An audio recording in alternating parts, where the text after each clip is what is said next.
E aí, pessoal do extensivo, noite, beleza? Estamos aqui para discutir o assunto do módulo 8, tá? Que é uma continuação daquilo que a gente viu no módulo 7. No módulo 7, a gente tinha conversado sobre transformações gasosas e equação geral dos gases, tá?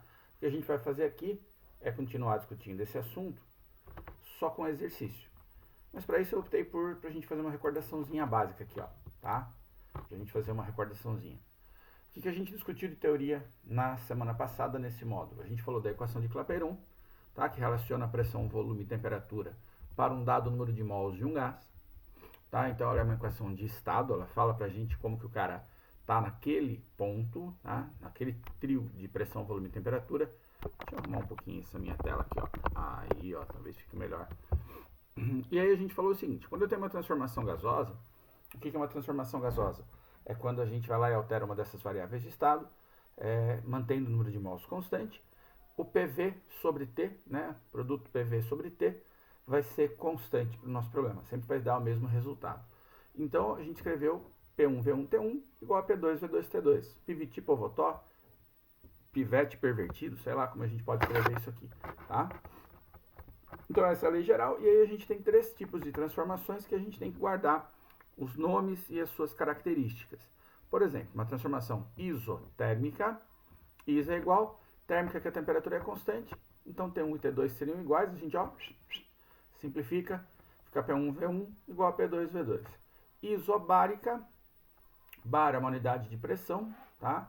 Barômetro, por exemplo, um aparelho que vai medir pressão, então a gente vai ter isobárica, pressão constante, então eu vou lá e tiro o T. Ou a transformação, tiro o P. Ou a transformação pode ser isométrica. Iso, de novo, de igual, métrica é abreviação de volumétrica. Então, isovolumétrica ou isométrica. O volume aqui é constante. Então, P1, T1, P2 por T2. Já que os volumes a gente simplifica. Legal? Então, são essas 5 equações que estão aqui que a gente vai usar para resolver os exercícios dessa aula, que se parecem com aqueles que a gente resolveu a semana passada. Não tem nada mais sofisticado, nem mais fácil, tá? Tá muito parecido.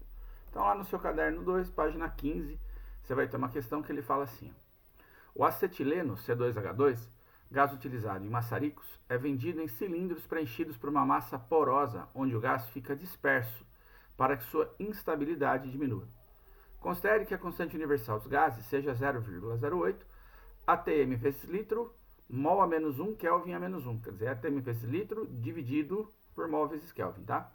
E que os cilindros tenham acetileno, contém acetileno a uma pressão de 18 atm, medida a 27 graus Celsius. Se o volume interno disponível para esse gás é de 10 litros, a massa máxima do gás que pode ser injetada no cilindro é igual a. E ele dá a massa molar do acetileno. Bom, como é que a gente começa? A primeira coisa que a gente faz é anotar os dados que o problema me deu. Tá? Então, a constante R dos gases, 0,08 atm litro por mol Kelvin. Pressão, 18. Temperatura, 27 graus Celsius. E eu já somei 273.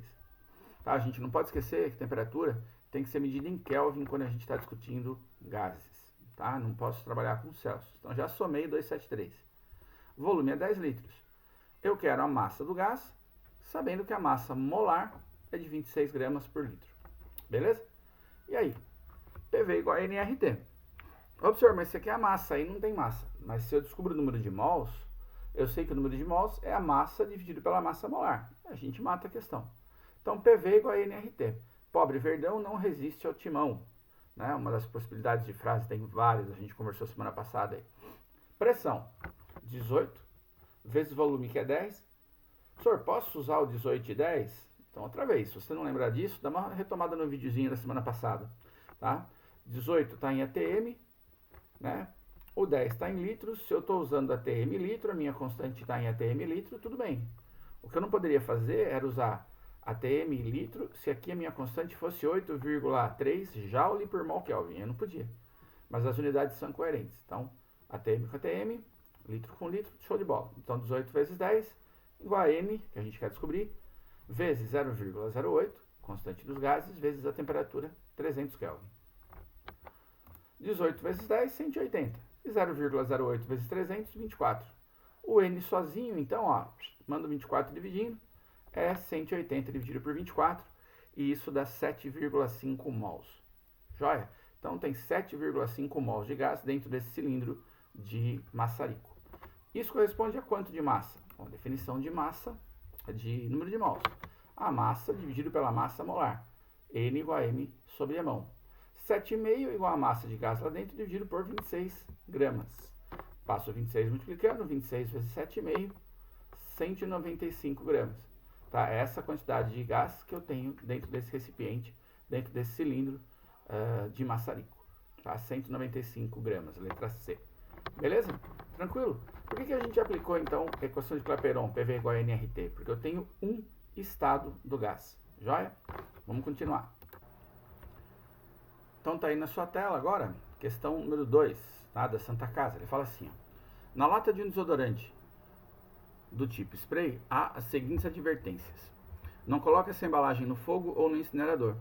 Não exponha essa embalagem ao sol nem a temperaturas superiores a 50 graus Celsius. Pode explodir se aquecido.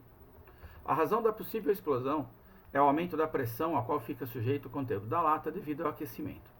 Para ilustrar esse aumento, considere que uma lata de desodorante, cujo conteúdo esteja a uma pressão de 2 vezes 10 a quinta pascal a 27 graus Celsius, seja atirada de uma fogueira, de modo que sua temperatura atinja 177 graus Celsius.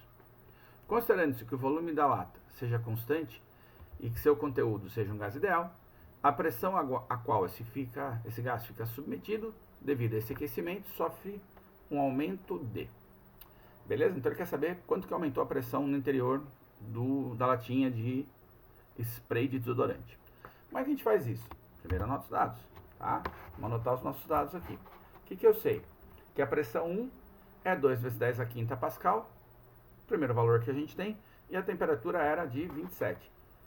Sempre somando 273 para escrever em Kelvin, não posso usar graus Celsius, tá? Então 300 Kelvin.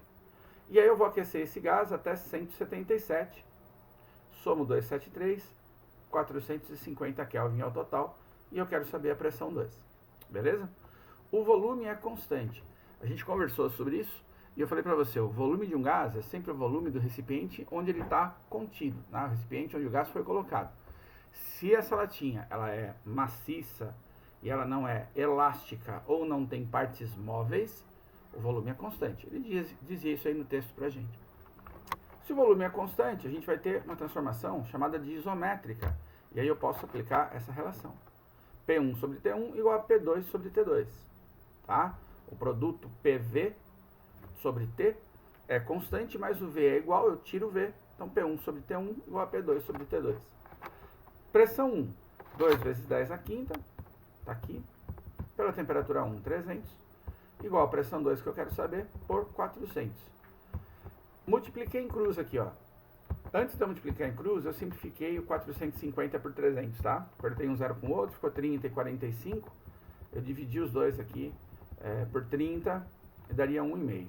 Se você não quiser fazer essa simplificação, não tem problema. Multiplique em cruz direto aqui, ó. Vai dar 300P2 igual a 450 vezes 2 vezes 10 a quinta. 450 vezes 2 é 900. Depois você vai ter que mandar o 300 dividindo. 900 por 300 dá os mesmos 3 que vai aparecer aqui, tá? Eu só simplifiquei porque eu achei mais fácil, matematicamente. Mas você não é obrigado a simplificar. Pode multiplicar em cruz, fazer do jeito que você se sente mais confortável. O fato é que a pressão final, a pressão 2, dá 3 vezes 10 a quinta. Ela aumentou. Se ele tivesse perguntado o valor da pressão 2, depois do aquecimento, tranquilo, 3 vezes 10 a quinta. Mas ele quer saber quantos por cento ela aumenta. Como é que a gente faz isso? Uma possibilidade que eu tenho é fazer uma regra de 3. Fala assim, ó.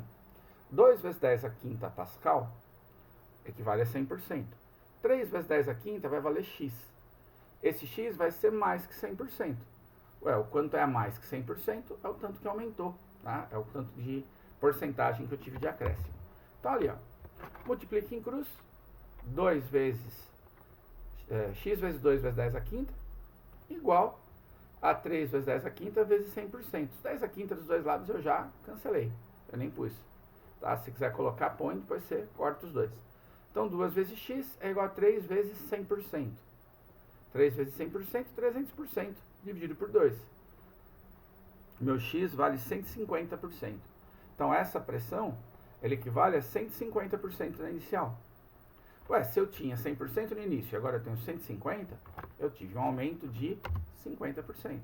Tá? A pressão aumentou 50% no interior da lata. Alternativa E. Belezinha por enquanto? Então tá bom. Se precisasse dar uma pausa aí para copiar, né? Um print na tela. Vamos para a última. Fala o seguinte, ó. O diagrama pressão por volume representa uma transformação cíclica. Por que é cíclica? Porque ela parte de um ponto e volta para esse ponto depois de um tempo, tá? ABCA, sofrida por um gás ideal. De C para A, o gás sofre uma transformação isotérmica. Vou mostrar aqui, ó. Tá? Esse pedaço aqui é isotérmica. Ele tem que falar isso aí pra gente, porque não é toda curva que é isotérmica. De A para B e de B para C, eu consigo saber que transformação que eu tenho. De A para B, a pressão está constante, ó. Ela foi sempre 2,4. E de B para C, quem está constante é o volume, que é 4,4. Então, de A para B é uma isobárica, B para C, isométrica, C para A, isotérmica, que ele falou. Então, a gente tem aqui representação em gráfico das três transformações que a gente viu. Poderia ter uma transformação que não fosse nenhuma, não teria nenhuma classificação dessa, tá? Uma transformação em que todas as variáveis se alteram, sem problema nenhum. Esse, particularmente, eu tenho, então, a isobárica, isométrica e isotérmica. Beleza? Então, vai lá. De C para A, o gás sofre transformação isotérmica e ele pergunta pra gente a relação entre as temperaturas TA, TB e TC desse gás nos estados A, B e C é: uma transformação CA é uma isotérmica. O que quer dizer isotérmica? A temperatura é constante. Todos os pontos desta reta aqui, ó, dessa curva de C para A, tem a mesma temperatura, tá? A temperatura em toda a isotérmica ela é igual. Então eu sei que tanto a temperatura de A quanto de C são iguais. Beleza? Daqui para cá não variou a temperatura, tá? Porque é uma isotérmica, é a definição dela. Então, TA igual a TC. A gente tem algumas opções que tem TA igual a TC nas respostas. Então, eu preciso de uma segunda análise. Eu fui lá e comparei A a B. Ah, professor, se eu quisesse comparar BC, também daria certo, chegaria na mesma resposta, tá? Nas duas coisas, nas duas situações, você vai ter a mesma resposta. Quando eu comparo A e B, a gente vê que a B é isobárica. Então, no pivete povotó, tá? Lá no pivete pervertido, eu não preciso pôr P. Então, VA por TA igual a VB por TB. O volume de A estava aqui no gráfico, ó. Ponto A, volume 2,2. Ponto B, volume 4,4. Então, 2,2 sobre TA é igual a 4,4 por TB. Multiplica em cruz. 4,4 vezes TA igual a 2,2 vezes TB. Mando 4,4 dividindo. TA dá 2,2 TB por 4,4. 2,2 por 4,4 é meio. Então, TA é meio TB. Ué, então como é que eu posso expressar tudo isso? O TA é igual a TC, porque na isotérmica a temperatura não muda, e o TA é igual a meio TB, que a gente viu aqui, ó. Então, TA é igual a TC, igual a meio TB, que dá a alternativa E de escola. Beleza? Tá? Então, os três exercícios feitos aqui. Essa aula ficou rápida, ficou curta, porque a teoria dessa aula a gente discutiu no módulo 7. Tá? Então, é uma aula só de reforço de exercícios. Inclusive, eu acredito que a sua tarefa deva ter mais exercícios para a gente reforçar. E por que o autor está fazendo isso? Essa aula vai ser importante, essas aulas módulo 7 e 8, para a gente poder entender a termodinâmica. E isso vai ser ferramenta para a gente poder trabalhar a termodinâmica. Então, dá uma olhada na tarefa dessa aula, tá? Daqui a pouco, semana que vem, eu vou colocar o link da aula 9, do módulo 9. E na segunda-feira estarei pelo Clique Meeting para tirar suas dúvidas. Beleza, pessoal? Então, juízo, se cuida aí e bons estudos.